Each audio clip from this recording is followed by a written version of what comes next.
ఆర్థికంగా అభివృద్ధి కావాలంటే మరి కాంట్రాక్టర్లలో కూడా 42% రిజర్వేషన్ కల్పిస్తాం అని చెప్పి ప్రతి సంవత్సరం 20,000 కోట్ల బడ్జెట్ 5 సంవత్సరాల్లో 1,00,000 కోట్ల బడ్జెట్ బీసీలకు పెట్టి బీసీ సప్లాన్ మహాత్మా జ్యోతిబా పూలే మీద బీసీ సప్లాన్ కూడా చేస్తామని చెప్పడం జరిగింది.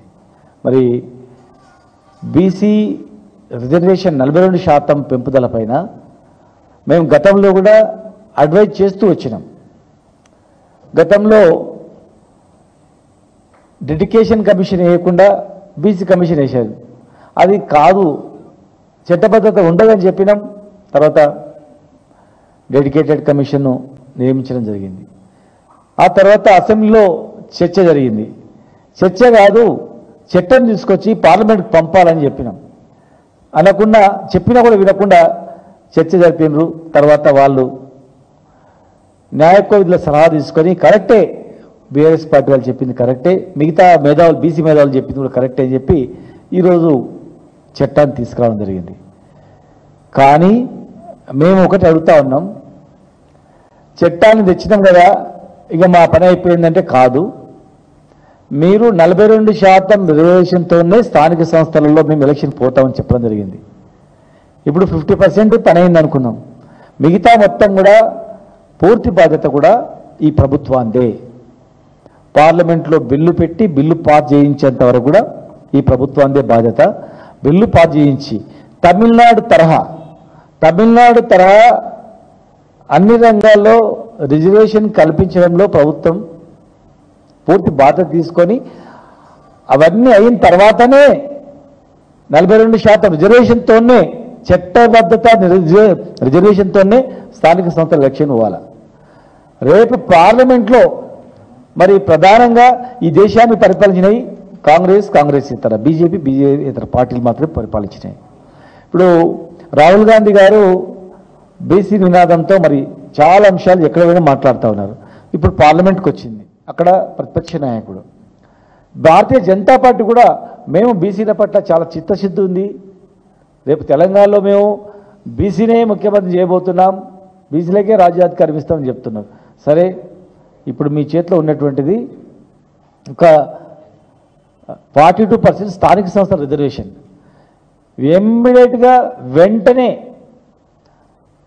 చట్ట సవరణ చేసి తమిళనాడు తరహా ఎలాంటి చిక్కులు రాకుండా తమిళనాడు తరహా ఇక్కడ రిజర్వేషన్తో స్థానిక సంస్థలలో విద్యా ఉద్యోగాలలో 42% రిజర్వేషన్తో ముందుకు పోయేటట్లు మరి భారతీయ జనతా పార్టీ కూడా ప్రధాన భూమిక పోషించాల్సిన అవసరం ఉంది.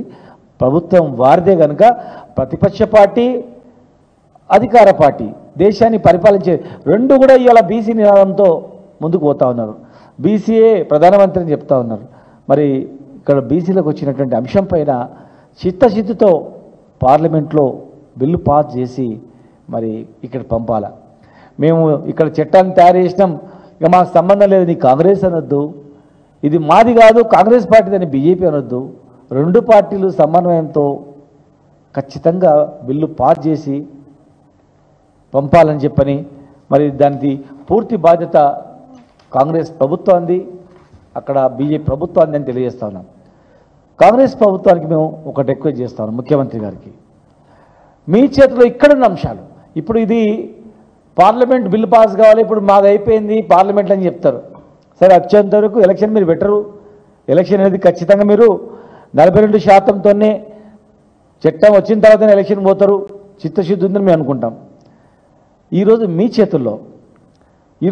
చేతుల్లో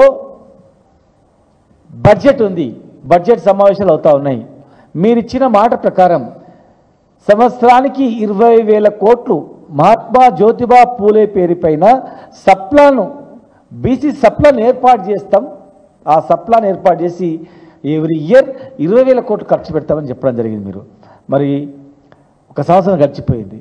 ఇప్పుడు కనీసం ఇప్పుడు ఈ 4 సంవత్సరాలన్నా 80,000 కోట్లు, పాత 20,000 కోట్లు మీరు ఖచ్చితంగా మీరు ఇచ్చిన మాట ప్రకారం సప్లాన్ ఏర్పాటు చేసి బీసీ సప్లాన్ మహాత్మా జ్యోతిబా పేరు మీద సప్లాన్ పేరు మీద మరి ఈ బడ్జెట్లో ప్రవేశపెట్టాలి. 42% ఉద్యోగాలలో కూడా ఇప్పుడు కొత్త నోటిఫికేషన్ వస్తూ ఉన్నాయి. మరి చట్టం బద్ద తర్వాత దీని తర్వాతనే విడుదల చేయాలి. మీరు విడుదల చేసేటువంటి ప్రతి ఉద్యోగాల్లో కూడా, ఎందుకంటే ఈరోజు చట్టం చేసిర్రు ఇప్పుడు ఇక కంప్లీట్ బాధ్యత మీదే. ఏ ఉద్యోగాలు నోటిఫికేషన్ వచ్చినా దానిలో 42% రిజర్వేషన్తోనే ఉద్యోగం నోటిఫికేషన్ పోవాలి. ఇప్పుడు బడ్జెట్లో మీ చేతిలో ఉన్నటువంటి అంశం 20,000 కోట్లు పెట్టాలి. మరి కేంద్రంలో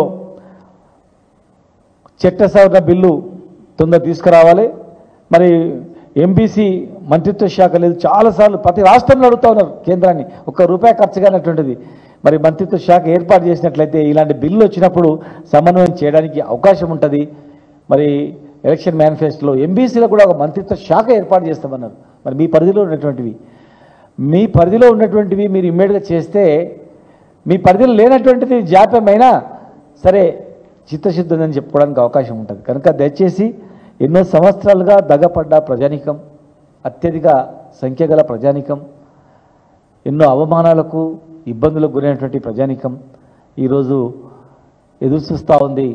ఈ బీసీ రిజర్వేషన్ ద్వారా మా జీవితాలు బాగుపడతాయేమని మేము గతంలో చట్టసభల్లో కూడా రిజర్వేషన్ ఇవ్వాలని చెప్పి కూడా మేము తీర్మానం చేసి పార్లమెంటుకు పంపడం జరిగింది.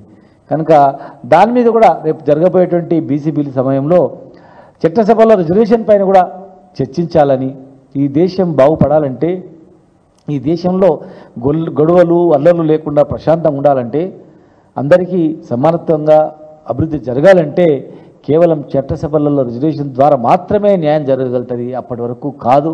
కనుక దానిపైన కూడా దృష్టి పెట్టాలని, మరి ప్రభుత్వానికి పూర్తి బాధ్యత తీసుకొని 42% రిజర్వేషన్ ద్వారా అయిపోయిన తర్వాతనే తెలంగాణలో స్థానిక సంస్థలలో ఎలక్షన్లు పెట్టాలని, తమిళనాడు తరహా తెలంగాణలో దేశంలో 2వ రాష్ట్రంగా అవతరించబోయేటట్లు చేయాలని, పార్లమెంటు బిల్లు సమయంలో ఏ పార్టీ అయితే ఈ బిల్లుకు మద్దతు తెలుపదో ఖచ్చితంగా తెలంగాణ ప్రజానీకం ఆ పార్టీలను తెలంగాణ గడ్డ మీద అడుగు పెట్టనియదని, ఆ పార్టీలను బిల్లు పాస్ చేయకుండా చేసేటువంటి పార్టీలను ఖచ్చితంగా తెలంగాణలో భూస్థాపితం చేస్తారని తెలంగాణ ప్రజలు ఖచ్చితంగా ఎదురు చూస్తూ ఉన్నారు. కనుక ఎవరు మద్దతు తెలిపోయినా, ఈ బిల్లుకు వ్యతిరేకంగా ఎవరు మాట్లాడినా ఖచ్చితంగా తెలంగాణలో తిరగనివ్వబోమని చెప్పి కూడా హెచ్చరిస్తూ వారి యొక్క చిత్తశుద్ధిని ఆయా పార్టీలు చాటాలని చెప్పని మేము విజ్ఞప్తి చేస్తూ ఉన్నాం. బాధ్యత తీసుకోవాలి. మా పార్టీ కూడా క్లారిటీగా చెప్పింది, మీరు ఏం చేసినా మాదే మేము ఉంటాం, మీకు సపోర్ట్ చేస్తామా అని. మీరు బిల్లు సమయంలో కూడా బేషరతుగా మీరు ఏది అడిగినా కూడా మద్దతు తెలపడం జరిగింది. కనుక ఇది చాలా దేశంలో రేపు బీసీలకు హోదా చేస్తామంటున్నారు కదా, మరి ఇది చేయండి జాతీయ పార్టీలు, ఇది నిరూపించండి. ఇవో ఎగ్జాంపుల్గా ఇది చేసినాం, తెలంగాణలో బిల్లు వచ్చింది, పాస్ చేసినాం, దేశవ్యాప్తంగా కూడా బీసీలకు మేము చేస్తామని చెప్తే ఆయా పార్టీలు చెప్తే నమ్ముతాయి. కనుక అన్ని పార్టీలు కూడా ఈ బిల్లును పాస్ అయ్యేటట్టు చేయాలని, ఈ బిల్లు పాస్ కాకుండా ఎవరు జిమ్మికులు చేసినా, ఎవరు రకరకాలుగా ప్రయత్నాలు చేసినా ఖచ్చితంగా వాళ్ళని మాత్రం ఆయా పార్టీలు మాత్రం తెలంగాణ గడ్డ మీద తిరగనివ్వమని చెప్పి కూడా